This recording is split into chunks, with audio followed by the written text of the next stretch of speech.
Então, para nós completarmos capítulo 30.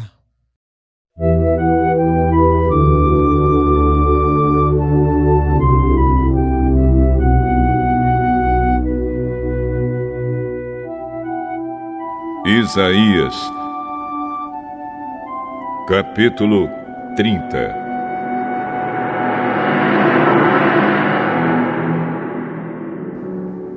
O Senhor Deus diz: ai dos meus filhos que se revoltam contra mim, que fazem planos sem me consultarem e assinam acordos sem a minha aprovação. Assim amontoam pecado em cima de pecado, pois, sem me pedirem licença, as autoridades de Judá foram ao Egito pedir socorro ao seu rei, pois confiavam no seu poder para proteger Judá. Mas em vez de socorro, virá desilusão, e em vez de proteção, haverá humilhação. Os embaixadores de Judá já chegaram ao Egito, às cidades de Zoã e de Anis. Mas eles só sentirão vergonha, pois os egípcios não os ajudarão em nada. Pelo contrário, serão motivo de vergonha e humilhação.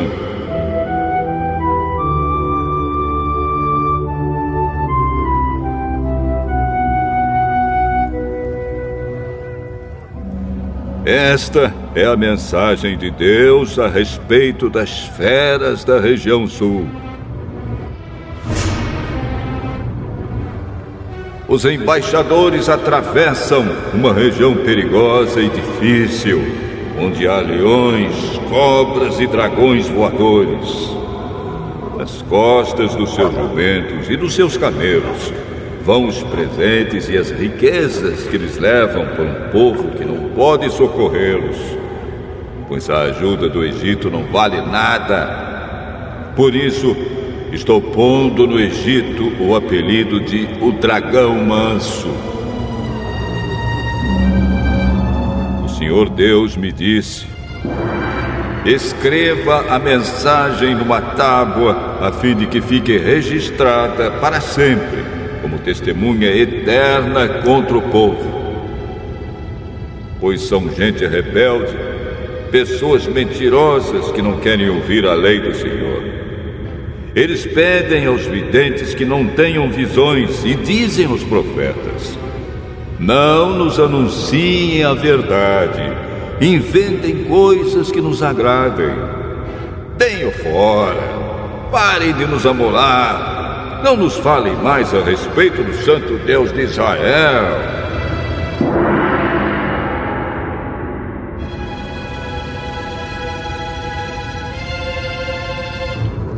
Por isso, o Santo Deus de Israel diz ao seu povo: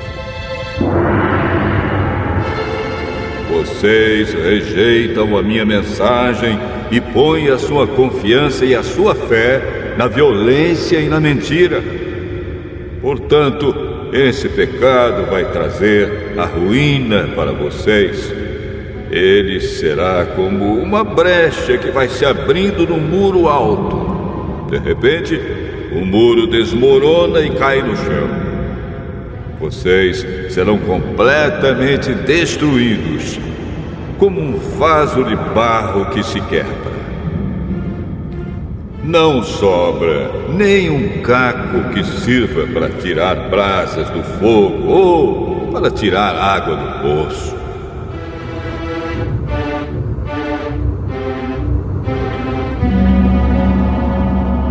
O Senhor, o Santo Deus de Israel, diz ao seu povo: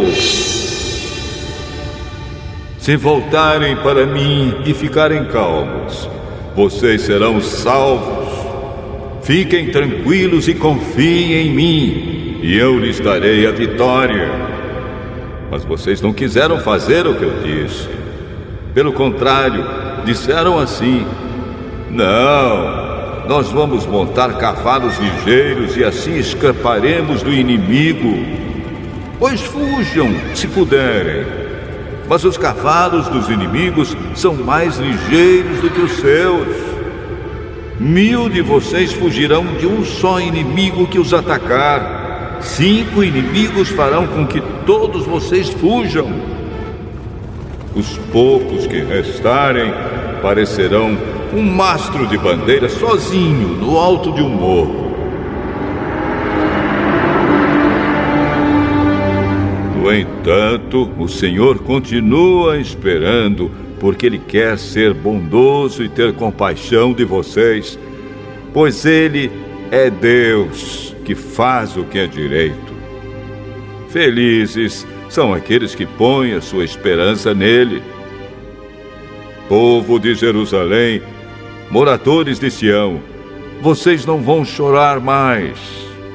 Quando vocês clamarem pedindo socorro, o Senhor Deus ficará com pena de vocês. Ele os ouvirá e atenderá. O Senhor lhes dará o pão de dores e a água do sofrimento, mas não se esconderá de vocês. Ele é o seu mestre e vocês o encontrarão quando quiserem.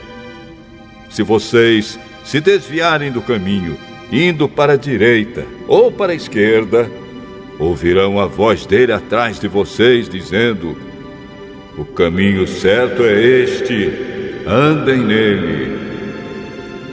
Vocês pegarão as suas imagens revestidas de prata e os seus ídolos folheados a ouro e os jogarão fora como se fossem coisas impuras. Vocês dirão a eles: fora daqui! Quando vocês espalharem as sementes nos seus campos, o Senhor mandará chuva e as colheitas serão boas. Haverá muito pasto para o gado, e os bois e jumentos que vocês usam para arar os campos comerão da melhor ração, preparada cuidadosamente e misturada com sal. Quando chegar o dia em que os inimigos forem mortos e as suas fortalezas destruídas, rios e riachos jorrarão de todos os morros e de todas as montanhas. Quando o Senhor tratar as feridas do seu povo e curar os ferimentos que Ele mesmo causou, a lua brilhará tanto como o sol, e a luz do sol será 7 vezes mais forte, como se num só dia brilhasse a luz de 7 dias. Atenção! O Senhor Deus vem de longe. É Ele mesmo que vem. Ele chega furioso no meio de grossas nuvens de fumaça. Cheio de ira, Ele fala. As suas palavras são como um fogo devorador. O sopro do Senhor é como uma enchente que sobe até o pescoço das pessoas. O Senhor peneira os povos como se fossem trigo e os joga fora como se fossem palha. Ele põe freios na sua boca e os leva por caminhos errados. Mas vocês cantarão de alegria como fazem nas noites das festas sagradas.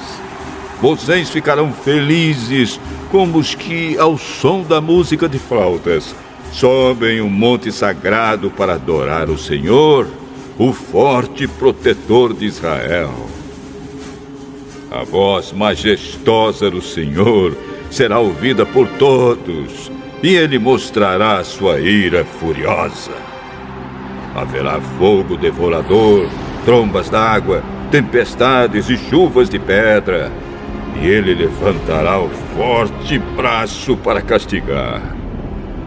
Os assírios ficarão apavorados ao ouvirem a voz do Senhor, ao sentirem o peso do seu castigo. Ao som de tambores e de liras, o Senhor surrará os assírios com seu bastão. Ele mesmo lutará contra eles. Há muito tempo está preparada para o rei da Assíria uma fogueira em que ele será queimado. Ela está num lugar fundo e largo, e há bastante lenha para queimar. Como um rio de enxofre, o sopro do Senhor porá fogo na lenha.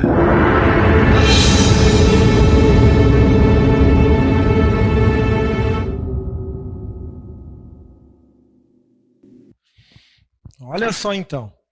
Então, do 1 ao 3, ai daqueles que buscam sabedoria e não em Deus, que estão cobertos, mas não do Espírito Santo, pois amontoam pecado sobre pecado, buscam proteção onde não vão encontrar. Então, aquilo que a gente falou a manhã toda de pessoas que buscam sabedoria em pastores que ensinam errado, mas ensinam de forma que agrada ao povo, né?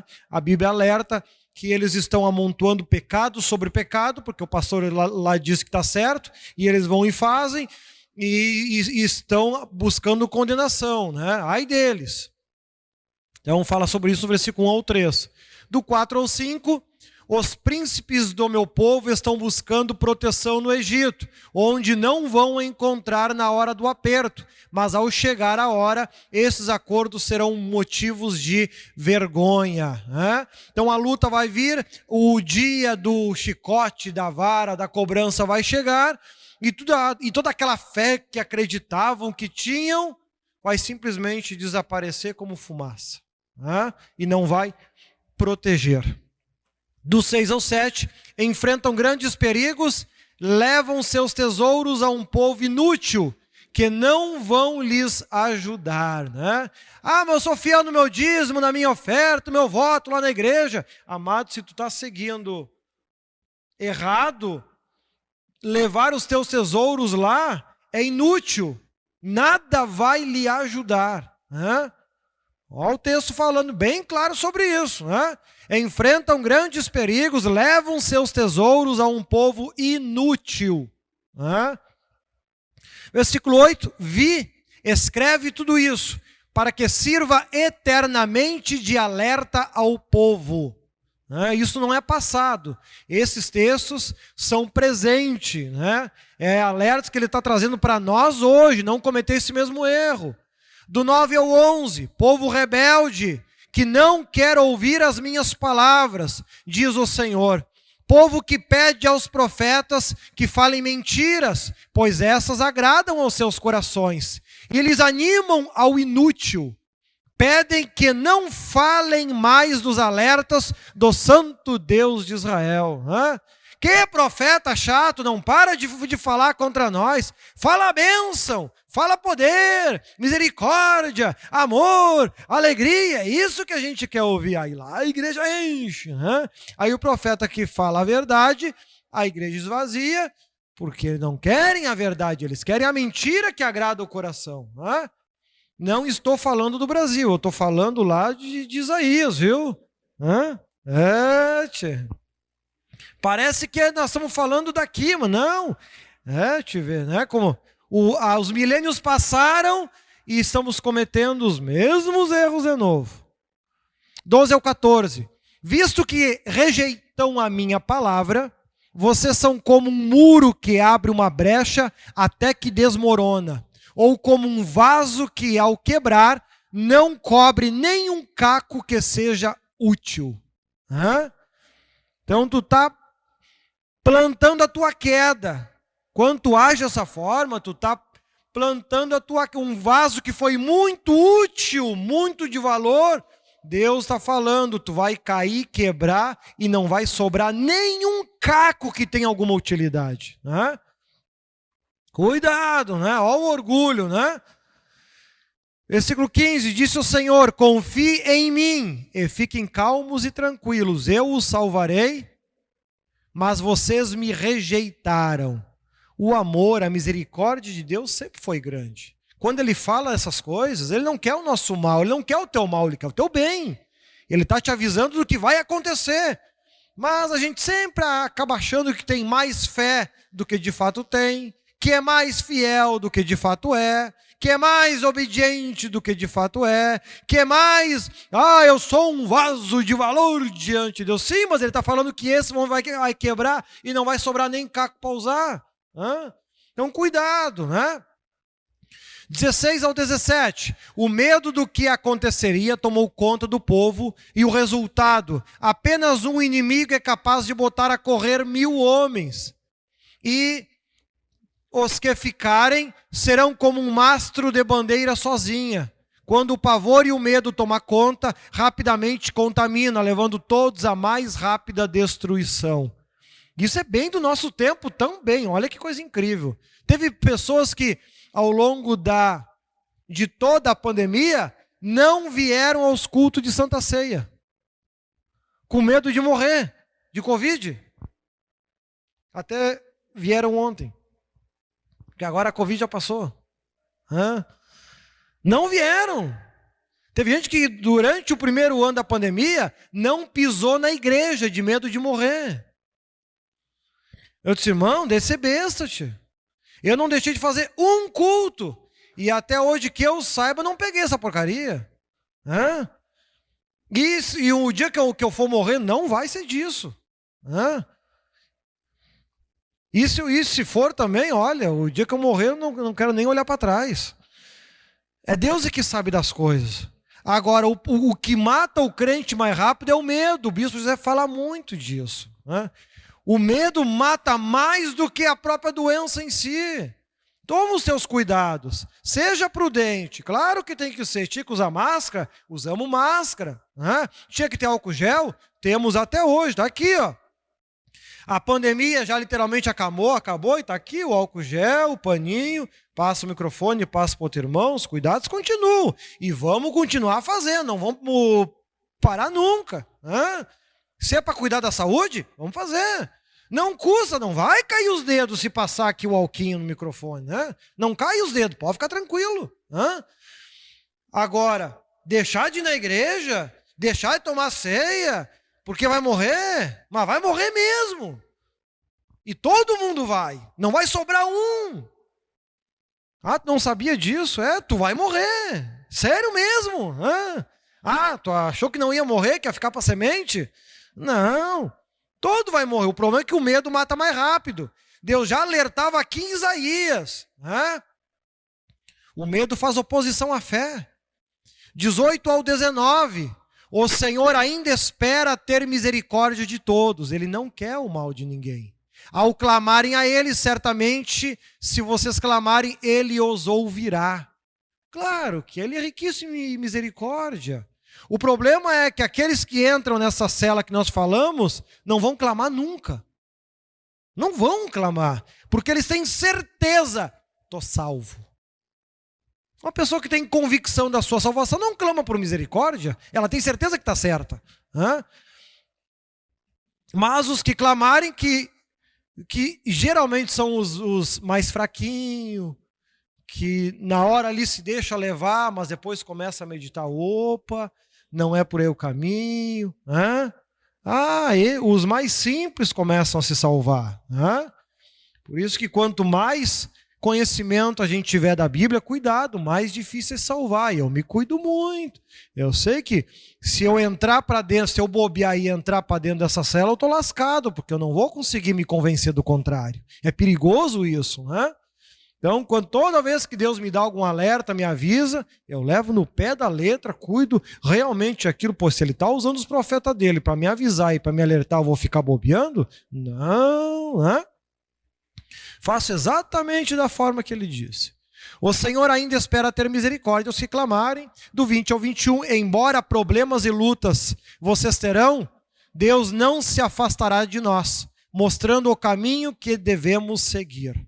Desde o Antigo Testamento, ele não promete vida perfeita para ninguém. Problema tu vai ter, luta tu vai ter, nós somos imperfeitos, claro que somos, mas Deus sempre vai estar nos ajudando.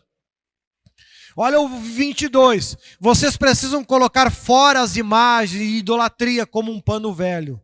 Há atitudes na tua vida que tu não pode brincar. Tem coisa que tu tem que jogar fora. Não é, vamos ver, não é vamos ver. Tem que jogar fora. Há coisas que tu vai consertando e vai mudando e vai fazendo. Agora tem coisa que tem que ser para ontem. Tu tem um ministério para cumprir? É para ontem, não brinca com essas coisas. Né? Tem que fazer, porque isso pode custar a tua vida. Né? Tem que levar a sério. Há mudanças que a gente vai mudando aos poucos. Agora tem algumas que tem que ser feitas de forma imediata, é para ontem. Né? E uma delas, a questão da idolatria. Né? Quando os ídolos forem removidos do meio do povo, grandes bênçãos irão acontecer. Até o gado comerá da melhor ração. Muitas vezes a gente não é abençoado por Deus porque essas coisas não saíram da nossa vida ainda. Ah, mas eu não sou idólatra. Tá, e o resto? A idolatria não é o único pecado e erro que existe. Tira o resto da tua casa. Né? A atitude que tu, decisões tu tem que tomar para ontem. Né? Não, fica, vamos ver. Vamos ver também. Deus está dizendo a mesma coisa. Senhor, abençoa com que eu possa ganhar um baita salário. Ele também olha para baixo. Vamos ver. Responde a mesma moeda, né? Olha, cuidado com isso, né? Responde na mesma proporção, né? Ele fala lá no Novo Testamento, conforme tu plantar, tu vai colher. Se tu planta pouco, vai colher pouco. Se plantar muito, vai colher muito. Se plantar errado, vai colher errado. Se tu plantar abacaxi, tu não vai colher batata, né? Então assim é a mesma coisa. Se tu tá nesse vamos ver e não te decide forte com Deus, tu vai levar porrada junto. Não tem como ser diferente. Olha o 27 ao 28. Deus visitará a maldade da nação, cheio de ira. Ele vem em grossas fumaças, suas palavras são como fogo devorador. O sopro do Senhor é como uma enchente que sobe até o pescoço. Deus separa o joio do trigo, põe freio na sua boca e os leva a caminhos errados, conduzindo à destruição. Né? Uma das características quando fala do grande e terrível do dia do Senhor é o sol não dar a sua luz, né, e a lua se transformar em sangue. Características de um dia de temporal. Né? E aqui ele novamente ele usa esta forma de se expressar, né, em grossas nuvens. Né? E aí depois ele fala que o sol ele dará 7 vezes mais luz, como se um dia de 7 semanas de luz viesse em um único dia, ou seja, o céu fica limpo, o tempo abre, simbolizando grande bonança, paz depois de uma grande tempestade. Essa figura de linguagem a gente percebe muito Deus usando, tanto aqui em Isaías, quanto lá em Mateus, lá em Lucas. É muito visível isso, né? 29 ao 32, os seus santos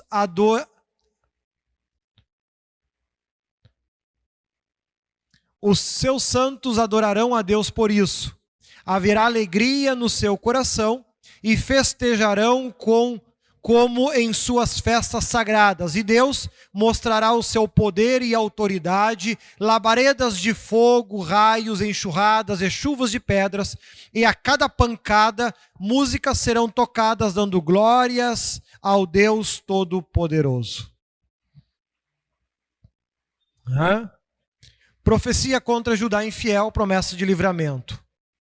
33, Tofete já está pronta, uma fogueira bem funda e larga, e com muita lenha e muito fogo está preparada ao rei. O sopro do Senhor, como uma torrente de enxofre ardente, e incendeia, uma menção também ao inferno. Tofete significa lugar de chama.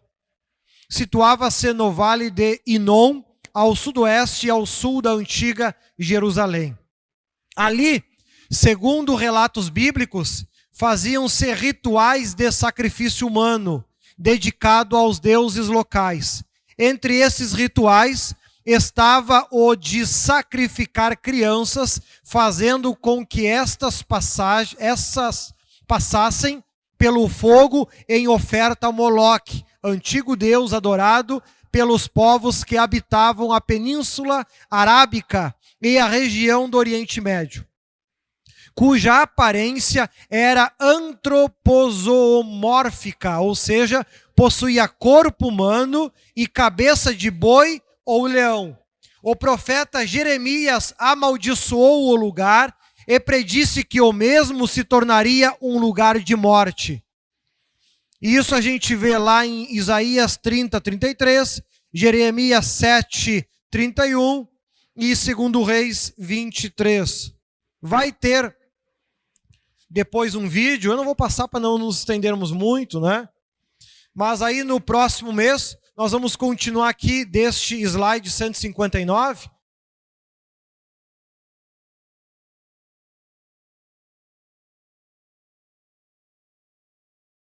Que daí eu quero estudar com vocês estes textos de Isaías 30, que nós estamos vendo, que ele falou aqui. Vamos ler lá Jeremias, vamos ler lá 2 Reis, e eu vou trazer um vídeo, né, que fala atualmente esse Vale de Inom, esse lugar Tofete, que conta como era isso naquele tempo, a questão histórica disso, para a gente entender melhor nessa questão, esse vale, que é conhecido como vale, também Vale da Morte, justamente porque queimavam crianças vivas em homenagem a Moloque neste lugar, que foi amaldiçoado por vários profetas, Jeremias, Isaías, enfim, a gente vai poder ver um pouco mais sobre isso. Amém? Então no próximo mês a gente continua aqui do slide 159, e pouco a pouco eu estou colocando todo este material lá disponível no site, né? ministériosenhor.com.br. Ontem pela manhã o site esteve fora do ar, mas à tarde a gente já conseguiu restabelecer ele. Mas então acessa, tem material. Estou trabalhando também dentro do meio possível, que agora estamos construindo estúdio, então está acumulando muita coisa. Então, dentro do possível, eu estou botando lá os vídeos do curso de obreiros, tanto daqui quanto lá da Serra. Eu botei esse mês agora o 2º episódio, né, a 2ª aula, que eu gravei lá em Bento Gonçalves, está disponível já. O site eu quero preparar ele para ele ser todo automaticamente traduzido para 10 línguas diferentes. Então eu vou estar trabalhando em todas as imagens do site que tem texto, eu vou transformar isso em texto mesmo para a tradução acontecer nas imagens. Enfim, queremos pregar o evangelho a todos quantos a gente puder. Vamos pregar, vamos evangelizar, cada um de vocês nos mais diversas áreas por onde vocês forem, sejam firmes e decididos. Certo é certo, errado é errado. Não fica em cima do muro. Não fica em cima do muro, porque senão isso nos coloca numa posição duvidosa, né? Não briga com ninguém, não discuta com ninguém, né? Não vale a pena. Quem está no erro, deixa quieto, né? Não fica brigando, discutindo. A gente está chegando no momento que vamos pregar o evangelho. Quem quiser ouvir, vai abrir os vídeos, vai vir aqui, vai assistir a uma das nossas mensagens e pregações. Agora, quem não quer ouvir, quer ser lenha para o inferno, seja feliz. Cada um pode ser o que quiser na vida. É triste isso quando são pessoas muito próximas a nós. A gente não quer isso para ninguém. Mas, infelizmente, muitos parentes de muitos salvos estão no inferno hoje. E não há o que fazer, porque foi escolha deles. Vamos escolher o nosso caminho e deixar que Deus faça o restante. A nossa vida aqui é apenas uma passagem. A nossa verdadeira família está lá no céu. Vamos orar? Vamos agradecer a Deus por tudo. Senhor Deus e amado Pai, te damos graças por tu, que teu poder, tua graça e a tua bênção venham estar no coração e na vida de cada um de nós. Fortaleça-nos por um caminho de verdade e de justiça, fortaleça-nos por um caminho de paz, de bênção e de graça. Muito obrigado, ó Senhor, pela oportunidade que temos de estar aqui. Muito obrigado, Senhor, pela oportunidade que temos de estar aqui neste lugar. Que a tua graça, que a tua bênção, que o teu Espírito possa se fazer presente cada vez mais no nosso dia a dia, para ao estudarmos a tua palavra, não venhamos nos deixar levar pela aparência do mal, mas nos mantemos firmes e fortes naquilo que é justo e correto, para podermos um dia alcançarmos a salvação. Graças te damos por tudo, entregamos nas tuas mãos para a glória do Pai, do Filho e do Espírito Santo de Deus. Amém? Que Deus te ilumine, que Deus te abençoe e de todos na paz do Senhor Jesus. Glória a Deus. Fechamos os olhos, oramos, falamos com o Senhor. Altíssimo Deus e amado Pai, muito obrigado pela oportunidade que temos de estarmos aqui neste lugar. Que a tua glória, a tua paz, a tua bênção venha nos ajudar ao longo de toda essa manhã para que nos estudos que aqui estaremos ministrando, realizando, a tua graça e a tua bênção venha estar com nós. Guia-nos para um caminho de verdade e justiça, livra-nos de tudo aquilo que não é teu, para que consigamos, ó Senhor, através do conhecimento e sabedoria, nos aproximarmos de ti. Graças te damos por tudo, em nome do Pai, do Filho e do Espírito Santo de Deus. Amém? Os irmãos podem sentar, fiquem à vontade. Glória a Deus. Olha só, então, nós estivemos estudando o capítulo Isaías e vamos dar continuidade hoje, né? Com a graça de Deus.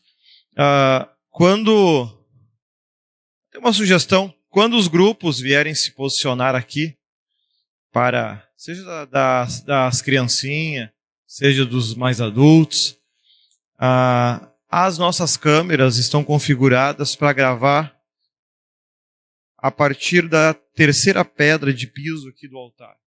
Então, nas duas primeiras, quem fica não aparece nas transmissões. A partir tanto da terceira daqui quanto da terceira de cá, ele vai conseguir, você vai estar saindo na transmissão. Mas para lá você não vai conseguir aparecer. Então, quando vocês vierem se posicionar, né, se quiserem aparecer, fiquem dentro deste limite de faixa, né? Não quer aparecer na transmissão? Pula para cá, canta à vontade, ninguém vai te ver. Certo? Nós temos a graça de ter esses recursos, né, que nos permitem não apenas rever todos os conteúdos, rever essas mensagens, rever esses alertas, algo que antigamente nós não tínhamos, né? Como nós vamos trabalhar na vigília, parte do material eu já escrevi, sobre qualidade versus quantidade, né? Porque hoje nós temos uma quantidade enorme de igrejas, porém não temos fidelidade, não temos obediência, e em grande parte delas sequer o Espírito Santo está lá presente. Nem ele mais consegue estar. Porque a nuvem que divide o homem e Deus não está apenas em cima da igreja, já tomou conta de toda ela. E não há muito o que fazer, né? Não há o que eu possa ensinar, falar, que vá conseguir mudar a cabeça das pessoas ou qualquer outro pastor, porque eles têm certeza de que estão certos. Uma das dificuldades que a gente tem quando nós lidamos com a Bíblia é que cada um pode ter a sua própria interpretação. Cada um interpreta de um jeito, né? E nós não temos até o momento, e eu tenho nas minhas orações falado isso a Deus, não em tom de cobrança, quem sou eu para cobrar alguma coisa dele, mas em questão de alerta, poxa vida. Eu digo para ele, eu prego de todas as formas que eu posso, que eu consigo, e vou continuar fazendo isso. Até mesmo em outras línguas, como é o meu propósito também. Agora, se o povo não enxergar a diferença entre o bem e o mal, eu vou falar, vou pregar, vou falar, e o que vai continuar acontecendo é um alcance muito pequeno, né? Daquilo que a gente prega, fala, ensina, e além de pequeno, os que ouvem ainda não praticam. Ou grande parte não pratica. Ouve, mas não pratica. Aprende, mas não vive. Ou seja, então no final o resultado é extremamente pequeno. Muito pequeno perto do que poderia ser se as pessoas de alguma forma pudessem ver na prática a diferença entre o certo e o errado, o justo e o injusto, estar na luz e estar nas trevas, se as pessoas pudessem ter a oportunidade de enxergar, de ver, né? Com certeza, acredito eu, se voltariam mais a Deus, ou pelo menos abandonariam o caminho errado, né? Porque estão como cegos. A Bíblia diz que a ovelha conhece a voz do seu pastor. As ovelhas de hoje não conhecem a voz de pastor nenhum. Elas conhecem apenas a sua própria voz. Eu quero que seja assim, então eu faço assim. Eu acho que tem que ser desse jeito, então é feito daquele jeito. Né? Elas não seguem a voz do pastor, elas seguem a sua própria voz. Cada crente tem a sua convicção, cada crente tem a sua certeza, cada crente tem a sua visão. Né? Uns crentes são extremistas, né? Acham que se passar um perfume vão tudo para o inferno. Absurdo. Outros só não já estão até mudando a cor dos olhos, né? Com tatuagens. Você já viu um cara aí que o sonho dele era ser igual ao diabo. Então ele fez 1 milhão de operação para ficar igual ao demônio. Né? Para que a pressa? Daqui a pouco vai estar lá junto com ele. Né? Mas enfim. Então o ser humano ele é insaciável por natureza. Essa é uma das nossas maiores dificuldades, porque quando nós não temos este copo d'água, a gente chora, briga, ora, clama para ter esse copo d'água. Deus vem, nos abençoa e nos dá esse copo d'água. Esse copo d'água passa a ser uma rotina. E ele passa a não ter mais tanto valor assim, porque eu já estou de olho em outro tipo de copo. Eu estou com outros objetivos e esse copo d'água que Deus me deu passa a não ter mais tanto valor como era para ter. Isso é normal no ser humano. A gente não consegue estar satisfeito com aquilo que alcançamos. Somos insaciáveis por natureza. Isso tem o seu lado bom quando a gente aplica isso com relação a Deus. Eu, por exemplo, não me contentei em pregar apenas na minha língua, estou me esforçando para pregar em outras. Não me contentei em transmitir o culto apenas no YouTube, transmito em 3 redes sociais, 4 redes sociais, na verdade. Uma delas acredito que vocês nem conheçam. Mas hoje o culto é transmitido em 4 redes sociais. Até porque essa outra é usada muito mais em outros países como Japão, China e assim por diante, não aqui.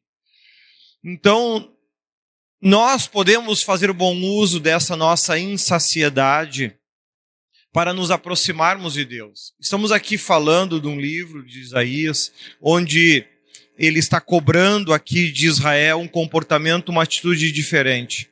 Porque lá com Abraão, onde tudo começou, Abraão, eles eram uma família, quando eles foram para o Egito, se a memória não me engana, eram de por volta de 70 pessoas. Era pouca gente. Era como a nossa igreja hoje, por volta de umas 70 pessoas, que em média frequentam cada um dos 5 cultos que a gente tem na semana. E estavam próximos de Deus, estavam juntos de Deus, ao ponto do líder oferecer o seu filho em sacrifício a Deus, conforme Deus o tinha pedido. E sempre com a certeza, Deus está pedindo que eu ofereça o meu filho em sacrifício, mas com certeza ele vai me devolver depois. E ele nunca duvidou disso, ele sempre teve certeza, Deus me ama, e não é agora que isso vai mudar. Por vezes nós perdemos essa noção, e acreditamos que as coisas que estão acontecendo na nossa vida é porque Deus esqueceu de nós, porque Deus não nos ama. A gente perde o foco, o objetivo da questão que é a fé. Vemos aqui um tempo onde quando começa esta família com essa firmeza, com essa dedicação, sem ninguém na sua volta lhe incentivando, tu tem que orar, tu tem que ler a Bíblia, tu tem que buscar Deus, tu tem que clamar. Não tinha. Isaac, Jacó que fez o seu voto deitado sobre uma pedra, se tu me abençoares, eu ir e voltar, te darei o dízimo de tudo. Não, qual era o pastor de Jacó? Quem eram os irmãos que lhe incentivavam a ser fiel a Deus? Quem? Nenhum. E ele era fiel a Deus. Se esforçou para isso, tanto que o seu nome é muito falado há milhares de anos. Abraão, quando se lembra de Deus, se lembra de Abraão, Isaac, Jacó. E Abraão, Isaac, Jacó, não tinham nenhum pastor por trás deles, empurrando, vai, ora, busca Deus. E a vida deles era muito mais difícil do que a nossa. Nós vamos ao trabalho de Uber, de carro, de ônibus, de trem. Eles tinham que ir a pé. Nós, quando queremos água, abrimos a torneira. Eles tinham que ir até um poço tirar uma água. Hoje, quando nós queremos dar água para a nossa família tomar um banho, a gente só liga o chuveiro. Eles tinham que ir num poço tirar água para isso. A vida deles era muito mais difícil do que a nossa. E eles conseguiam falar diretamente com Deus. E tudo aquilo que Deus falava para eles, não tinha uma Bíblia nas mãos para dizer o que era certo e o que era errado. A Bíblia recém estava sendo escrita. Eles não tinham um celular para rever as mensagens, as pregações e os ensinamentos. Deus falava apenas uma vez e a memória deles é que tinha que dar conta. Eles não tinham nada do que a gente tem hoje. E conseguiram ser muito maior do que nós somos hoje. Mesmo a Bíblia dizendo que Deus é o mesmo ontem, hoje e eternamente. Deus não muda. Ele não muda de opinião, ele não muda de forma, ele não muda de jeito, ele é sempre igual. Então por que nós não estamos como eles estão? Por que nós não estamos conseguindo ouvir a voz de Deus no nosso dia a dia? Por que nós não estamos conseguindo nos aproximar de Deus de tal forma que Deus consiga, inclusive, nos ajudar a resolver dificuldades e problemas no nosso dia a dia? Deus pode nos ajudar, Deus pode fazer muito mais diferença na tua vida. Mas, por vezes, eu escuto muitos profetas, porque Deus me disse que é para falar para ti, fazer isso, fazer aquilo, fazer aquele outro. Interessante, Deus fala para essas pessoas, para ela falar para todo mundo, só não fala para si mesmo. Mas que Deus é esse, que está vendo que tu está errado, que tu está torto, que está indo para o caminho e não te fala nada, ele só fala para os outros. É estranho isso. Eu acredito que a mudança tem que começar por mim, não pelos outros. Se eu estou agindo errado de alguma forma, a mudança tem que começar por mim, para depois eu querer mudar os outros. Como pode um cego guiar o outro? Não diz a Bíblia que ambos cairão na cova?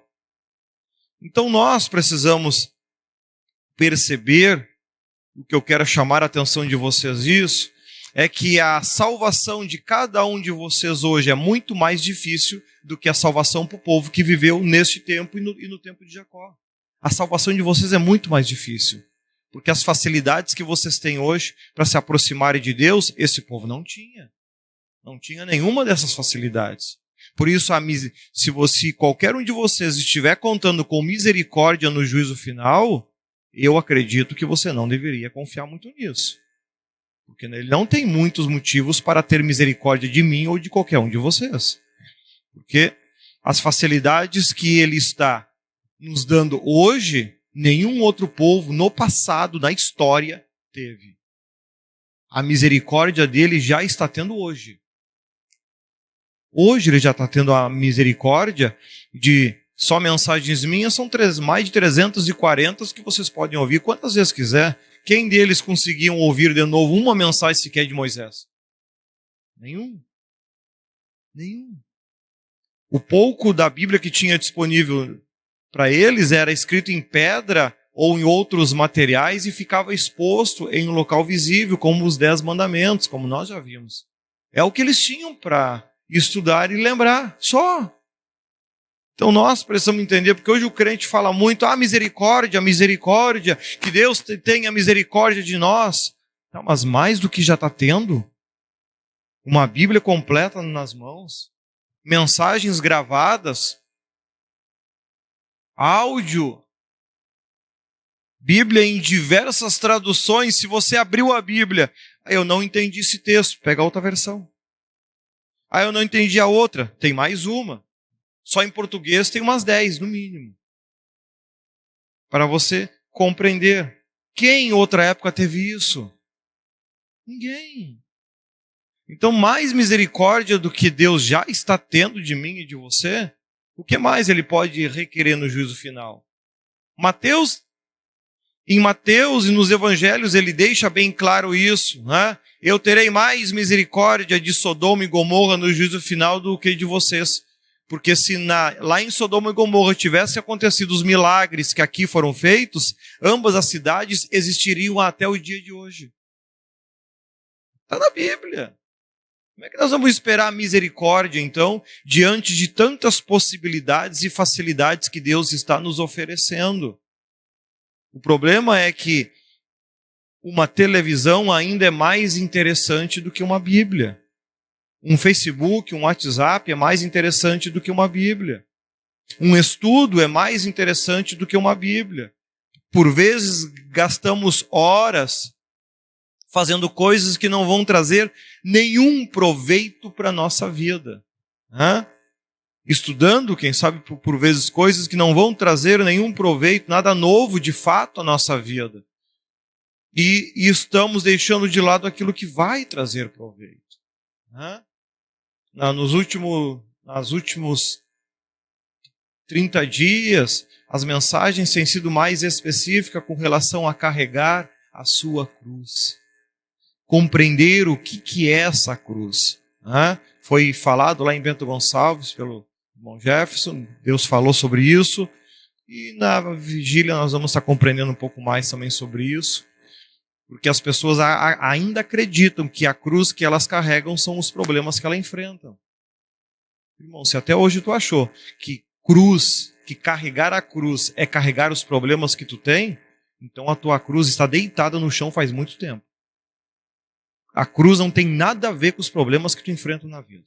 Isso é consequência das tuas escolhas. Não tem nada a ver com o que a Bíblia está falando. Nós vamos compreender um pouco mais sobre isso.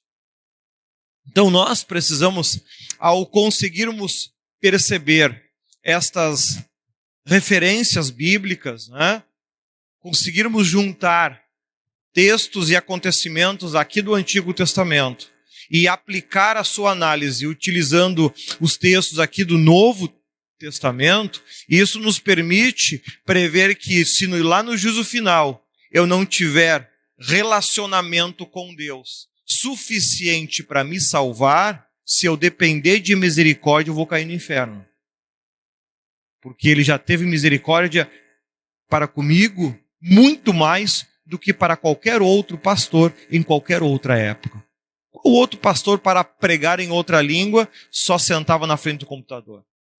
Nenhum. Eles tinham que aprender aquela língua. Eu não preciso.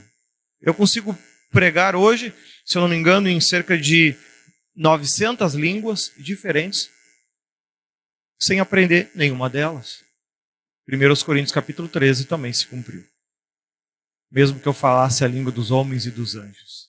Hoje já é possível falar pelo menos as dos anjos. Já que a dos homens, melhor dizendo, já que a dos anjos eles falam em algumas línguas que eles mesmos disseram que já estão mortas. Essas línguas não existem mais na Terra. Então nós precisamos entender isso. E aqui nós vamos ver agora, aqui ele completa esse capítulo 30 de Isaías falando sobre Tofete, conforme ali no versículo 33. Porque Tofete já muito está preparada, sim, está preparada para o rei. Ele a fez profunda e larga. A pira é de fogo e tem muita lenha. O assopro do Senhor, como torrente de enxofre, a acenderá. Então nós temos aqui Tofete, significa lugar de chama. Situava-se no vale de Inom, ao sudoeste e ao sul da antiga Jerusalém. Ali, segundo os relatos bíblicos, faziam-se rituais de sacrifício humano, dedicado aos deuses locais. Entre esses rituais estava o de sacrificar crianças, fazendo com que estas passassem pelo fogo em oferta a Moloque, antigo deus adorado pelos povos que habitavam a Península Arábica e a região do Oriente Médio, cuja aparência era antroposomórfica, ou seja, possuía corpo humano e cabeça de boi ou leão.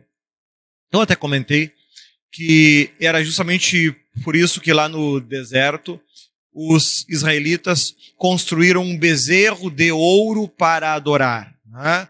Porque eles queriam voltar a adorar, então, Moloque ou Morloque, né?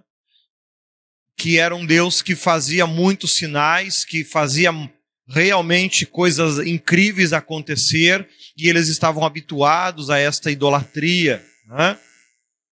O profeta Jeremias amaldiçoou o lugar e predisse que o mesmo se tornaria um lugar de morte, né? Então ele é apontado aqui em Isaías 30, 33, como nós lemos. Ele também é apontado lá em Jeremias 7, 31. Vamos ver lá então. Jeremias 7, 31. E edificaram os altos de Tofete, que está no vale do filho de Inom, para queimarem no fogo a seus filhos e suas filhas, o que nunca ordenei, nem me subiu ao coração. Portanto, eis que vem dias, diz o Senhor, em que não se chamará mais Tofete, nem vale do filho de Inom, mas o vale da matança, e enterrarão em Tofete, por não haver outro lugar. E os cadáveres deste povo servirão de pasto às aves dos céus e aos animais da terra, e ninguém os espantará. E farei cessar nas cidades de Judá e nas ruas de Jerusalém a voz de gozo, a voz de alegria, a voz do esposo e a voz da esposa, porque a terra se tornará em desolação. Então aqui há algo que aconteceu no momento em que o povo foi exilado, né? As terras de fato assim ficaram abandonadas, destruídas. Depois a gente encontra, né, belos textos como lá em Esdras, Esther, Neemias. Esdras, se eu não me engano, que ele fala, ele chega triste diante do rei, e aí eles começam a conversar, pelo que o texto demonstra, eles eram muito amigos, e ele diz: como eu poderia ficar feliz se a terra dos meus antepassados está arruinada e destruída? Fazendo referência a Jerusalém. E ali o rei se compadece e diz para ele: mas o que tu quer que eu faça por ti? Ele diz: se for do teu agrado, me envia para que eu reconstrua as muralhas da cidade dos meus antepassados. E ali o rei diz a ele: vai, leva essas cartas para todos os reis e que eles lhe deem todo o material que tu precisar, que eu vou pagar. Uma das características que ajudou muito esse retorno é que quando Deus levanta os medos e os persas contra a Babilônia, né? Uma das características dos medos e dos persas, se não me engano, é essa afirmação, eles não tinham interesse naquilo que era do povo de Israel. Eles não tinham interesse nas suas cidades, eles não tinham interesse nas suas terras, nos seus bens, eles não tinham interesse em nada daquilo. O único interesse deles era destruir a Babilônia e os inimigos de Israel. A gente vê que Deus faz a coisa bem do jeito que precisa ser, né? E foi por isso que depois, lá com a ajuda de Esdras, Esther, Neemias, o povo consegue retornar sem problemas para a sua região, né? Esdras, se eu não me engano, é o que levanta os muros, Neemias é o que traz o povo de volta, e Esther é a que consegue dar ao povo o direito de ter novamente exército e defender os seus direitos, né?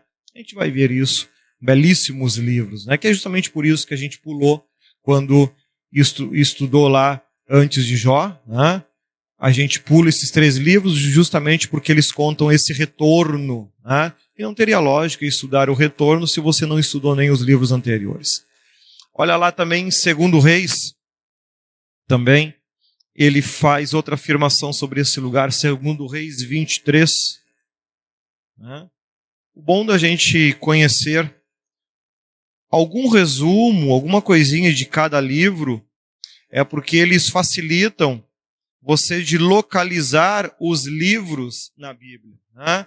Porque, por exemplo, eu quero saber uma história de algum rei de Israel. Eu já sei que ela está lá no começo da Bíblia. Se eu vou querer saber alguma história de Salomão, eu sei que está ali pelo meio da Bíblia. Eu quero saber o retorno do povo do exílio. Eu sei que são 3 livros, eles estão antes do livro de Jó. Eu quero saber sobre o tempo do exílio. A gente sabe que eles estão depois de Eclesiastes, ali que começam os livros. Eu quero saber pós-exílio. A gente sabe que está mais lá no final da Bíblia, como o livro de Malaquias. Então você consegue se localizar muito mais fácil, você conhecendo um pouquinho o que cada livro fala. Olha ali, 2 Reis 23, 10. A reforma provida por Josias. Se a memória não me passa a perna, Josias foi um dos reis mais novos a assumir o trono. Tinha, se não me engano, 8 anos de idade. É isso mesmo. Aqui, está um pouquinho antes. Tinha Josias 8 anos de idade quando começou a reinar. E ele foi um rei que, mesmo ele começando com 8 anos de idade apenas, ele serviu a Deus de uma forma incrível.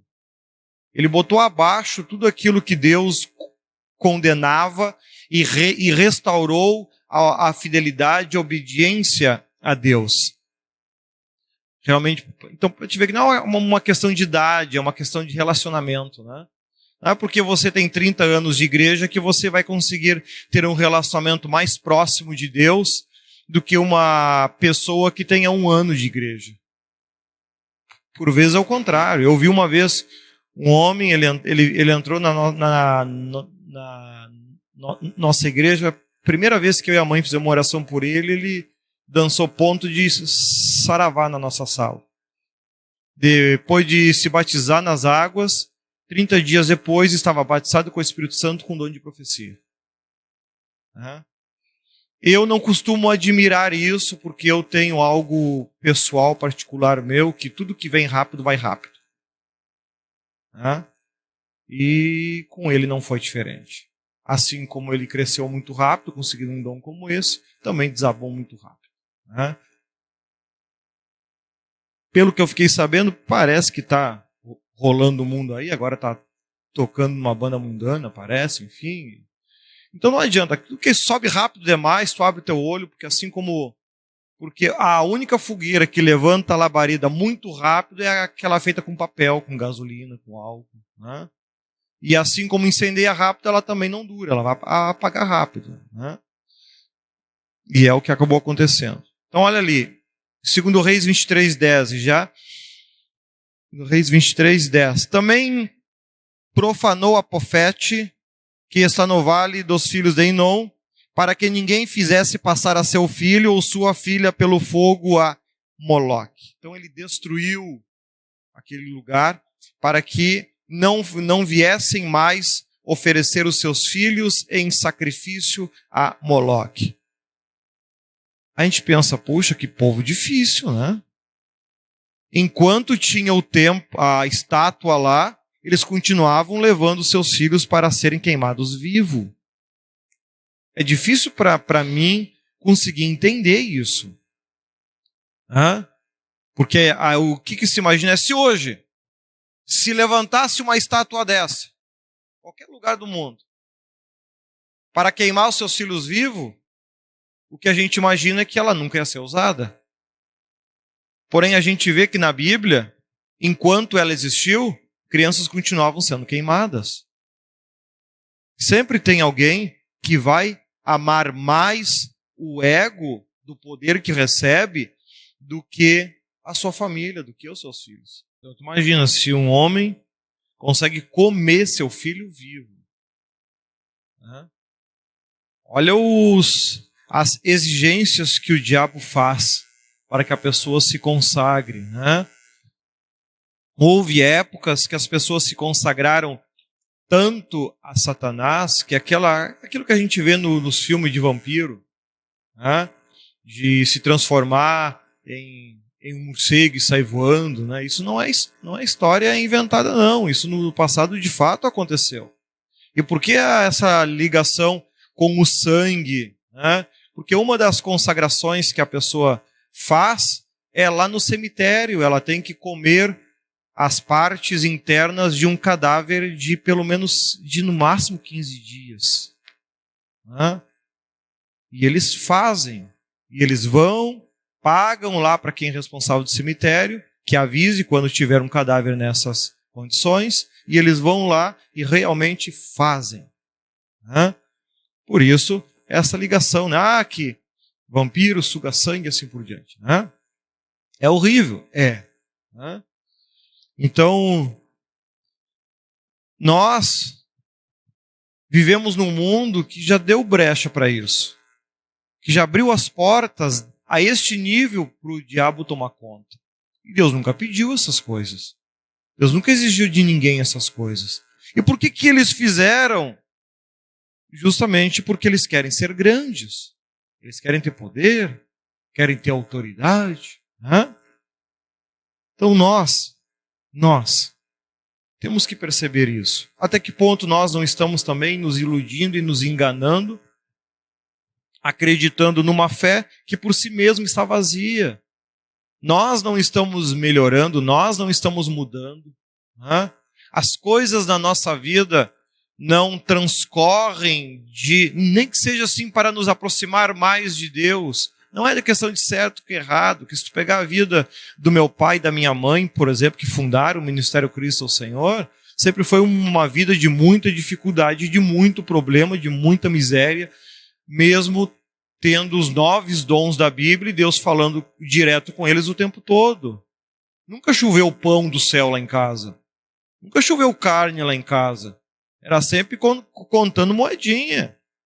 É de muito pouco tempo para cá que a coisa melhorou um pouco mais. Né? Mas antes nunca foi diferente. Né? Então nós temos que perceber que esta ligação entre espiritual e carnal nem sempre acontece da forma que a gente gostaria. Porque quando as pessoas oravam e buscavam a Deus, Deus as levou para o meio do deserto. Enquanto elas não buscavam a Deus, viviam numa terra que, como diz os textos, manava leite e mel, davam uvas da altura de um homem, uma fartura tremenda. O grande problema deles não era a miséria, o grande problema deles era a escravidão no Egito. Porque se eles estivessem na miséria, eles não tinham construído o primeiro tabernáculo que hoje custaria mais de 2 bilhões de reais. Se eles estivessem na miséria, eles não conseguiriam fazer um templo deste nível, com a quantidade de ouro, prata e tecidos finos que Deus exigiu. O problema deles não era a miséria, o problema deles era a escravidão. Então nós percebemos que quando a gente quer se relacionar com Deus, as coisas nem sempre vão fazer muito sentido. Né? Poxa, quando eu estava escravo no Egito, nós tínhamos riqueza em quantidade. O problema era apanhar, era a escravidão, eram as exigências subhumanas. Mas dinheiro tinha, fartura tinha. E aí quando eu decido, eu vou servir a Deus, aí agora a minha vida começa a ser uma miséria, como o caso do bispo José. Antes de ser crente, tinha fartura, dinheiro de caminhão. Se converteu, andava de passaste podre, descendo o assoalho. Qual é a lógica nisso?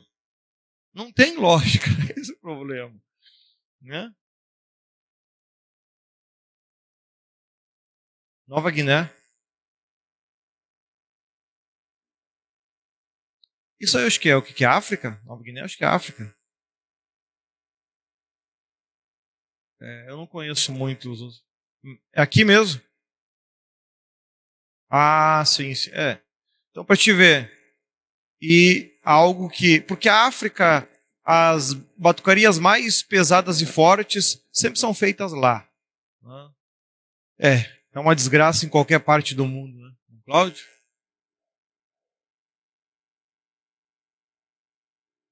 Ah, sim, com certeza. Com certeza, existe. Frequentemente a gente escuta histórias, né, de rituais de magia negra com sacrifícios humanos e assim por diante, né? Só que não aparece esse negócio de comer carne estragada. Isso aí faz parte de muitos desses rituais, né? Até dentro daquelas casinhas vermelhas, geralmente, onde ficam os alimentos que precisam estragar por não sei quanto tempo, para depois os orixá comer, né? Aí eles comem aquilo, né? A minha tia, antigamente, é que limpava a boca dos orixá depois, né? Então, cara, é algo assim que para nós é... Uma vez eu vi, ali atrás do Carrefour, um baita, eu acho que era cabrito, um baita de um cabrito, puro bicho, bem na esquina eles colocaram como oferenda. Então tem umas coisas que eles fazem que é muito fora do comum para nós, né? Imagina que situação, né?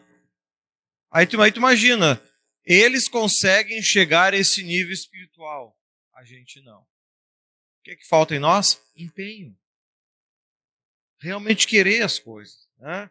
Seja na parte de orar, na parte de jejuar, na parte de se aproximar de Deus, de conhecer a Bíblia. Eles conhecem os seus livros, né? A decor, sabem todos os rituais de batuque e coisa arada, né? A decor. A minha avó, que não sabia ler e escrever, conhecia, decora os rituais, né? E nós conhecemos a Bíblia decor? Não. Por que eles conhecem deles a decor e nós não conhecemos a nossa? Falta empenho. Falta realmente desejo. Nós, por vezes, estamos agindo como pessoas em cima do muro. Nós não pendemos para o lado ruim, mas também não pendemos para o lado bom. Nós não nos dedicamos a fazer maldade, mas também não nos dedicamos a conhecer mais a Deus, a ouvir as mensagens, ao fazer uma oração que tenha para Deus qualidade. O crente, quando faz oração, a maior parte dela é pedindo alguma coisa. Fazer uma oração de adoração a Deus é muito raro. Senhor, eu preciso de emprego, eu preciso de dinheiro, eu preciso de um carro, eu preciso namorar, eu preciso casar. É pedindo alguma coisa. As pessoas matavam os seus filhos em adoração aos seus deuses para aí depois receber aquilo que precisavam. O infiel sabia que antes vem a adoração para depois o recebimento. E a adoração não podia ser de qualquer jeito. O crente não sabe isso. Ele primeiro pede para quem sabe um dia adorar quando tiver com a bênção nas mãos. Aí ele vai adorar, vai pular de alegria, vai fazer e acontecer. Enquanto não for abençoado, ele vai continuar reclamando, ele vai continuar botando defeito, ele vai continuar xingando, ele vai continuar brigando, porque ele não tem a vida melhor. Olha só, poxa, ver que bagunça, né? Ou seja, então, lá no reino do diabo tem ordem. Aí quando nós queremos servir a Deus, não vai ter isso na nossa vida. Então, organização, poxa, né? Rever aquilo que realmente é importante na nossa vida. Porque por vezes ficar até madrugado numa rede social é comum, nem sono dá. Começa a estudar a Bíblia e dá sono, e dá canseira, os olhos dói, as costas dói, e já dói tudo por quê? Porque o teu corpo foi ensinado a adorar a Satanás, não a Deus. Então, quando tu começa a adorar a Deus, o corpo reclama e você larga, porque você está dando ouvido a este corpo que vai apodrecer debaixo da terra. É uma escolha. Ah, mas eu tenho que trabalhar. Ah, mas eu tenho que trabalhar. Ah, mas eu tenho que trabalhar sim, mas... E para depois da morte, tu está fazendo o quê? Ah, eu vou a um culto por semana. Tem crente que já fica 15 dias sem vir na igreja. Eu vou atrás? Eu não. Eu tenho que buscar minha salvação e eles buscam a deles. A salvação é individual, o caminho conhece. Então nós temos que ter em mente isso. Poxa, de que forma eu estou conduzindo a minha vida? É isso que eu quero chamar a tua atenção nesta manhã. De que forma tu está conduzindo a tua vida? De que forma tu está decidindo a tua vida? De que forma as coisas que Deus te deu, que você tem hoje, que com certeza a vida de vocês está muito melhor hoje do que foi quando vocês começaram na igreja. Mas isso te tornou um homem mais fiel, uma mulher mais fiel? Ou você só se encheu de mais um monte de coisa e não faz nada além disso para Deus? não faz nada para fortalecer o teu relacionamento com Deus. Eu não estou falando de trabalhar mais na igreja. Eu estou falando de relacionamento com Deus. Trabalhar na igreja é importante? Claro que é. Sair evangelizar, pregar, fazer visitas é importante? É. Agora eu estou falando do teu relacionamento com Deus. Ah, mas não é a mesma coisa? Não, eu vou te dar um exemplo disso. O marido que passa 10 horas por dia trabalhando para trazer comida para casa, ele está amando a sua mulher, ele vai despertar, a sua mulher vai amá-lo muito mais por isso? Não. Por quê? Porque isso virou rotina. E tudo que vira rotina não tem graça. Aí o cara trabalha todo o mês inteiro, não falta um dia. Paga todas as contas da casa. Não faz diferença nenhuma. Ele leva uma rosa, ela só falta chorar de felicidade. Aí eu pergunto, qual é a lógica? Por que fez diferença? Por que 20 e tantos dias de trabalho, horas no emprego para suprir as necessidades da casa, não produzem o resultado? Uma única flor dá mais resultado do que 220 horas de trabalho. Por quê? Porque é diferente. Porque saiu da rotina. Com Deus eu acredito que não é diferente. Tudo que tu faz que entrou na rotina para Deus, mas eu vou ao culto toda semana. Sim, ele já faz isso há uns 15 anos. Ah, sim. Exatamente. Então, isso que eu quero chamar a atenção para vocês hoje, entre quantidade e qualidade, que é o tema que eu vou estar trabalhando ao longo do mês. Quantidade versus qualidade. Tu pode estar há 20 anos vindo a 3 cultos toda semana. Isso virou rotina. Não vai chamar a atenção mais nem de Deus. Agora, faz algo diferente para ver se ele não vai ficar mega feliz contigo. Essa é a diferença. Nós sabemos disso. Praticamos isso lá nos nossos relacionamentos, nos nossos casamentos. Né? Não estou dizendo que tem que levar flor ou que não tem que levar flor. Isso é, cada casal tem os seus hábitos, os seus costumes. Né? Eu, particularmente, eu acho muito mais produtivo daqui a pouco um restaurante, uma viagem de férias do que um buquê de flor, mas cada um faz da forma que achar melhor, né? A flor murcha, morre, mas as experiências a gente carrega para o resto da vida. Ah, sim. Mas é uma questão, eu acho, de meta, de objetivo, né? Porque daqui a pouco a mulher não quer uma diária em Gramado, ela quer um buquê de flor. Porque ela é rica. Ir para Gramado, ir para Paris é hábito, costume. Ela faz isso toda semana. Tem pessoas do Brasil que vão a Paris fazer umas compras e voltam. Então, se o marido der para elas uma diária em Paris, que diferença faz? Ela vai toda semana. Agora, se ele chegar em casa com um buquê de flor, aí vai dar diferença. É isso que eu quero chamar a atenção de vocês. Porque isso é muito particular em cada um de vocês. São realidades completamente diferentes. É isso que eu estou falando de você oferecer para Deus, não o que está sobrando, o que é abundante. Oferecer aquilo que vocês têm de melhor. O que é que tu pode fazer para Deus, poderia dar para Deus que tu acredita que seria especial, que seria diferente, que não é habitual você fazer? É conseguirmos sair do nosso habitual. É conseguirmos sair da nossa mesmice.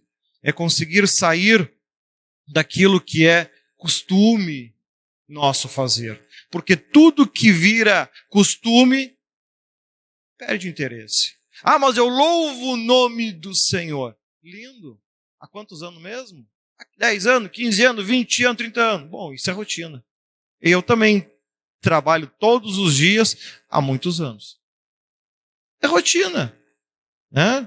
Assim como a minha esposa não vai ficar mega feliz porque eu trabalhei 12 horas no dia. Na maioria das vezes ela não vai nem ver. Por quê? Esse é habitual, eu faço isso quase que de domingo a domingo. Não tem nada diferente. Agora, se eu faço algo diferente, aí chama atenção. Com Deus não é diferente. É nós conseguirmos perceber, precisamos sair da rotina. A rotina mata a gente. A rotina destrói com o casamento, destrói com o teu relacionamento na igreja, enfraquece o amor entre as pessoas. Né? Particularmente, eu não acredito em amor eterno, humano. Né? Não acredito. Os mais antigos dizem, o homem só consegue amar uma única mulher na vida. Olha, então eu nunca amei ninguém. Porque eu acho que o amor ele tem início, meio e fim. E ponto final. Eu começo a amar quando eu quero amar e eu paro de amar quando eu quero amar e ponto final. É algo que eu tenho que ter domínio. Não é o amor que me controla, eu controlo ele. E ponto final. Eu não acredito nessa coisa desesperada. Matou por amor. Matou de besta. Tem mais 4 bilhões de mulheres solteiras no mundo. O cara vai lá se incomodar por causa de uma, mas é tongo, né? Tem que apanhar todo dia na prisão, não é possível, é muito burro. Burro tem que puxar canga. Então, poxa vida, mas é o que eu tenho que controlar, eu tenho que ter domínio, né? Eu tenho que ter em mente isso, poxa. Eu decido o que eu quero da minha vida. Tem gente que entra em depressão porque a mulher largou. Eu disse, amado, se a mulher me larga hoje, eu já estou de olho em outra amanhã. Amém? Foi ótimo enquanto durou, que Deus abençoe, que ela seja muito feliz com quem ela quiser, a vida continua. A minha vida eu não olho para trás, eu olho para frente. Se as pessoas vão fazer parte do meu presente e do meu futuro amanhã, é uma escolha delas, não minha. Agora, é claro que eu posso me tornar melhor a cada dia, na forma de lidar com os meus amigos, na forma de lidar com a minha esposa, com os meus filhos, enfim, eu posso me tornar uma pessoa melhor a cada dia, né?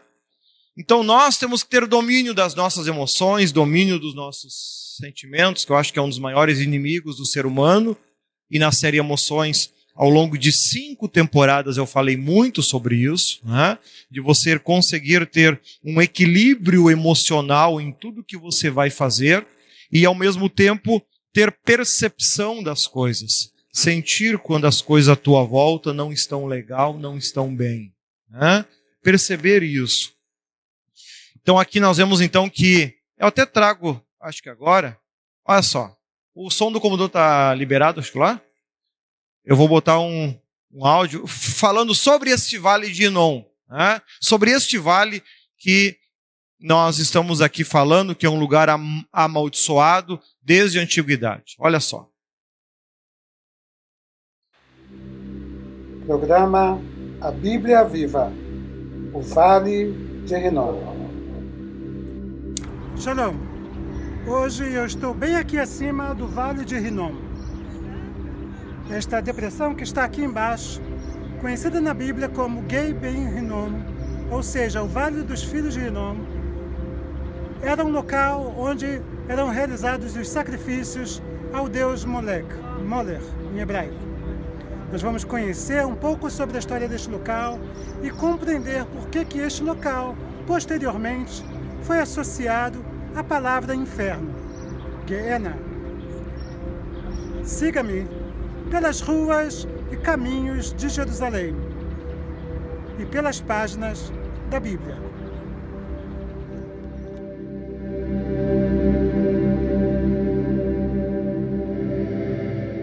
Em nossa jornada de hoje, queremos convidar-te a conhecer o Vale dos Filhos de Hinom, um dos lugares mais obscuros da Bíblia. Porém, os sacerdotes da época de Yeshua escolheram ser sepultados ali. O Vale de Hinom é um dos lugares bíblicos mais controversos, porém não há dúvidas sobre a sua localização. A controvérsia é o novo sentido que tomou o local após os textos do Novo Testamento. Gehenna no grego, Gei Ben Hinom no hebraico, é literalmente o Vale de Hinom. Esta palavra grega surge 12 vezes no Novo Testamento. Em Mateus 5, 22, 29, 30, Mateus 10, 28, Mateus 18, 9, Mateus 23, 15 e 33. e em Marcos 9, 43, 45 e 47. No livro de Lucas 12, versículo 5. E em Tiago 3, versículo 6.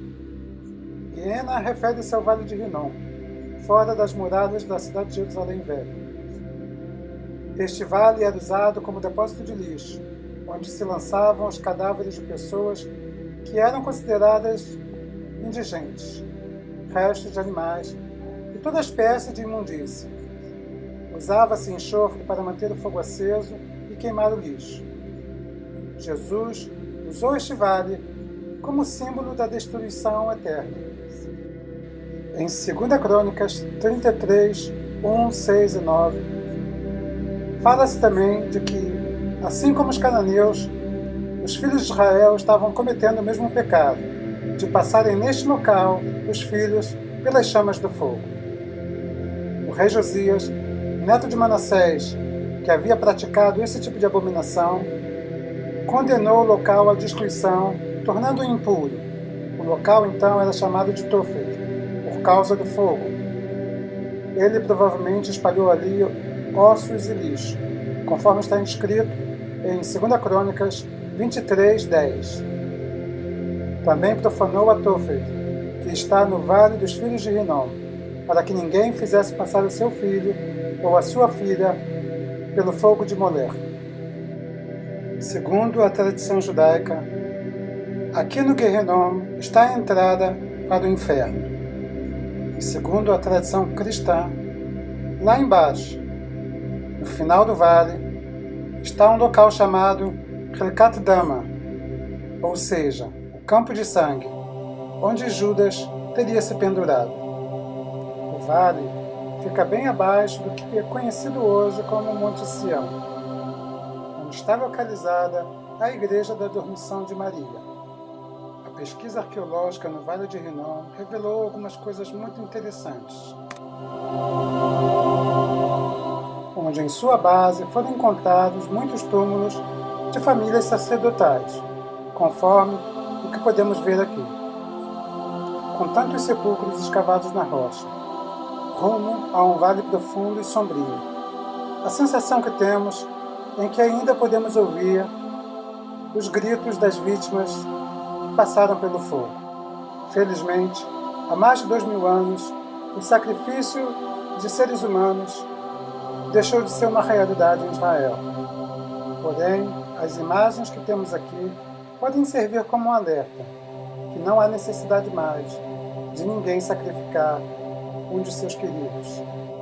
O Vale de Rinom se tornou parte de um parque nacional que contorna a Cidade Velha em Jerusalém. E aqui você pode ver câmeras como essa, sepulcros escavados na rocha. Mas não se preocupe, eles estão vazios. Aqui eram colocados os ossos daqueles que morriam, das famílias nobres. Eles não ficavam expostos, eles eram colocados em urnas, que eram colocados dentro desses nichos. Aqui podemos ver mais um nicho, onde haviam urnas, que foram retiradas para a pesquisa arqueológica. Centenas de anos depois, na era bizantina, os cristãos também utilizaram esses nichos para colocar aqui os seus mortos, quando o Império Bizantino controlava a região. Sem dúvida alguma, por séculos e mais séculos, o Vale dos Filhos de Rinom continuou associado à morte, ao sepultamento e à maldição. O Vale dos Filhos de Rinom continua simbolizando até hoje o local onde os mortos eternamente serão lançados.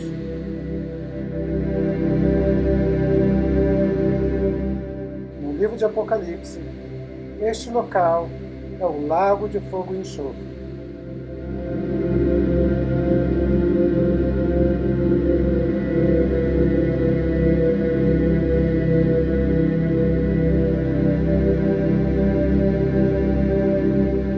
A minha esperança é que esta jornada pelo Vale dos Filhos de Rinom tenha servido para esclarecer um pouco mais sobre o cenário bíblico do Velho e do Novo Testamento. Nós vamos seguir adiante nos passos de Jesus e dos discípulos, pelas páginas da Bíblia.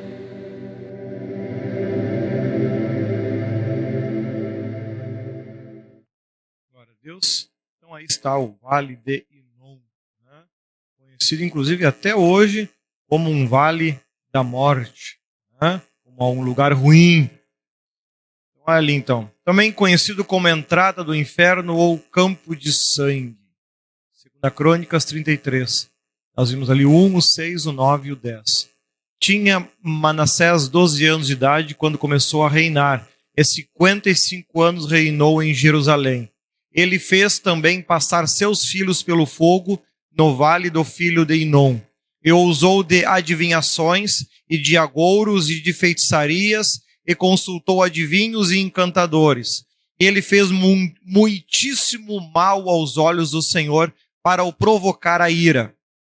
E Manassés tanto fez errar a Judá e aos moradores de Jerusalém, que fizeram pior do que as nações que o Senhor tinha destruído de diante dos filhos de Israel. E falou o Senhor a Manassés e ao seu povo, porém não deram ouvidos. 2 Crônicas 33, 1, 6, 9 e 10. Então veja que o povo de Israel chegou num ponto que eles se tornaram pior do que os seus anteriores inimigos. Em outras palavras, se Deus tivesse deixado os seus inimigos ali e não tivesse trazido o seu povo para ali, a quantidade de pecado na terra teria sido menor. Que desgraça. Veja a situação. Então aquilo que Deus que você quer ganhar de Deus, aquilo que você deseja que Deus te dê, isso vai te aproximar de Deus ou te afastar dele? Vai te aproximar de Deus ou te afastar dele? Essa é a pergunta. Valeu a pena para Deus trazer o povo para a terra prometida? Apenas para cumprir a sua palavra. Mas em termos práticos, creio que não. O povo se tornou pior que os anteriores. Então deixasse os anteriores. E nós, que estamos hoje na igreja, criando rotinas de ir na igreja, rotinas de ir num culto, rotinas de ir às campanhas, rotinas de cantar, rotina de pregar, rotina de evangelizar. Estamos empilhando trabalhos e por vezes Deus está descontente. Como a mensagem que a irmã Terezinha Ramos ela pregou agora nos últimos dias. O homem jejuava 2 vezes por semana, dava o dízimo de tudo e Deus estava descontente com ele. E o outro que não fazia nada disso, mas estava ali, Senhor, perdoa os meus pecados. Esse agradou a Deus. Quer dizer então que Deus se agradou com aquele que está fazendo menos? Não. Deus se agradou com aquele que está fazendo diferente. A diferença é que faz, é que chama a atenção de Deus. Aquilo que você vira rotina, deixa de ser interessante, assim como o marido, por vezes, deixa de ter interesse na mulher, porque a única coisa que ela faz, limpa a casa, comida, limpa a casa, comida, limpa a casa, comida, isso vira rotina. Ela deixa de ser interessante. O homem, ele só paga as contas, isso vira rotina. Ele deixa de ser interessante.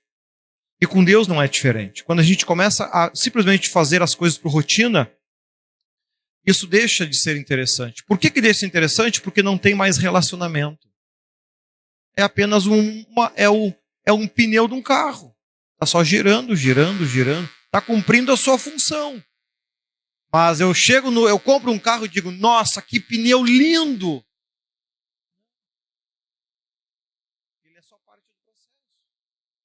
Agora, se a roda é de liga leve, aro não sei o que, já dá diferença. Agora, se é só um pneuzinho, pneus outros, não. Ninguém compra um carro por causa daquele pneu. Então, assim como Cristo não morreu na cruz só para que nós tivéssemos hoje rotinas no nosso dia a dia. O povo, aqui em Isaías, estavam tendo uma rotina, só que a sua rotina os afastou de Deus. E ao os afastar de Deus, eles passaram a praticar pecados piores que os seus inimigos anteriores. Eles se tornaram pior. A rotina não te torna um servo melhor. A rotina te torna um servo pior. Porque há quebra de relacionamento. Não há mais relacionamento. Né? Não há mais relação, poxa. Então, Deus ele quer que a gente tenha relacionamento com Ele. Né? Que a gente, poxa, o que eu posso fazer de diferente para Deus? Eu já ouvi pregar, eu até comento com os pregadores, eu já vi pregarem esse texto. Eu entro lá no site, vejo o que os pregadores anteriores apontaram no texto e venho o que eu posso fazer de diferente nele, falar de diferente. Que tenha sentido, obviamente. Né?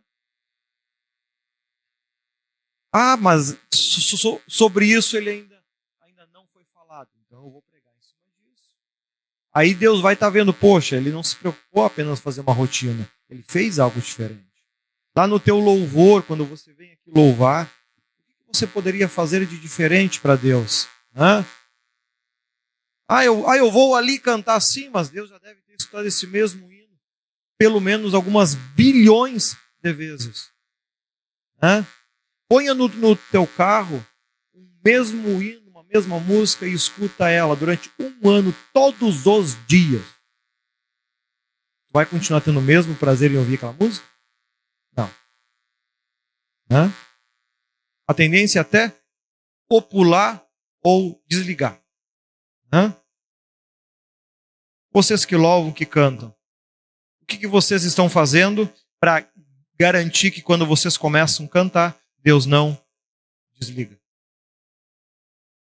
Se ele já ouviu esses louvores, milhões de vezes.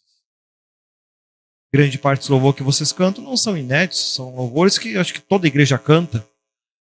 E aí Deus escuta o mesmo louvor de milhões de pessoas todos os dias. O que esse louvor tem de diferente que gere nele prazer em querer ouvir? É só mais um cantando? Ouvir para quê então? Não tem nada de diferente, não tem nada de especial. Então, assim como nós gostamos de algo diferente, né? Hoje vamos comer algo diferente. Por quê? Porque isso é importante. Para Deus é a mesma coisa, né? Te atrai comer arroz e feijão todo dia, todo dia, todo dia, todo dia. Tá certo? Tem gente que acha arroz e feijão a melhor comida do mundo. Eu discordo, mas cada um come o que gosta, né? Te atrai comer massa todo dia. Né? Chega num ponto, massa de novo. Né? Assim está Deus com os nossos louvores, com as nossas mensagens. Poxa, o que ele está falando, outros 10 milhões falaram a mesma coisa. Não tinha algo novo para falar, não? Uma vez um anjo disse que o único versículo podia ser pregado de 42 maneiras diferentes. Por que ele sabe disso? Porque ele sabe que Deus não gosta, não usei de vãs repetições. Não usei de vãs repetições. Mateus 6, eu pretendo gravar em breve uma mensagem sobre isso, falando sobre relacionamento com Deus. Mateus 6, eu até num programa de rádio, acho que foi no anterior, talvez, eu dei eu falei alguma coisinha ali sobre isso. Mateus 6 fala todo sobre relacionamento com Deus no momento da oração. Aquilo que tu deve e aquilo que tu não deve fazer. Muito bem colocado. Então, quando nós temos Deus, a gente escuta quando ele fala e pratica. A dificuldade é que ele não vai ficar falando toda hora comigo e com você. Não de forma direta. Porque muitas vezes as pessoas dizem, sim, eu gostaria que tu falasse comigo. E ele respondeu, mas você já tem a Bíblia nas mãos que fala tudo que tu precisa ouvir. É só ler. Né? A Bíblia é a melhor mensagem. Mas por que a gente não consegue fazer e praticar? Como diz o presbítero, porque Deus não está verdadeiramente em nós. Não há um relacionamento com Deus que nos impulsiona a fazer diferente. Porque quando o cara ama a esposa e ele tem algo que ele pode fazer para agradar, ele pode estar mal dos pila, ele dá umas espremidas e vai lá e compra, nem que seja aquela barra de chocolate que ela gosta de comer, né? Para sair da rotina, né? Vai que dá certo. Realmente, até porque as pessoas até esquecem, né? Até esquecem. Quando Deus falou a última vez contigo, ou todas as vezes que Deus falou contigo, você consegue lembrar de tudo que Ele já falou para você? Se você consegue, você é um muito bem-aventurado. Com certeza aí escreveu. Porque a maioria, um ano depois, nem lembra o que Ele falou. Nem lembra de tão importante que era. Eu, quando participava quando tinha a reunião de pastores, né, que acontecia sempre na última sexta-feira do mês, eu em todas que eu participei, eu anotei tudo que foi falado e eu tenho arquivado isso no meu computador. Dia por dia, assunto por assunto que foi falado. Em todas as reuniões. Porque para mim é importante. Então nós que temos a graça de estar na igreja, precisamos fazer uma análise com nós hoje. O que eu tenho feito de diferente para Deus que realmente venha para Ele valer a pena? Ele que é santo e perfeito. Vai realmente valer a pena Ele me ouvir.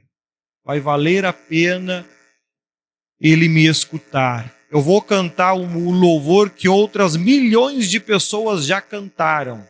O que eu vou poder fazer que realmente venha chamar a atenção dele? Se a igreja sentir o Espírito Santo é porque, de fato, Deus gostou. Se a igreja não sentir nada é porque Ele não gostou. Provavelmente nem ouviu.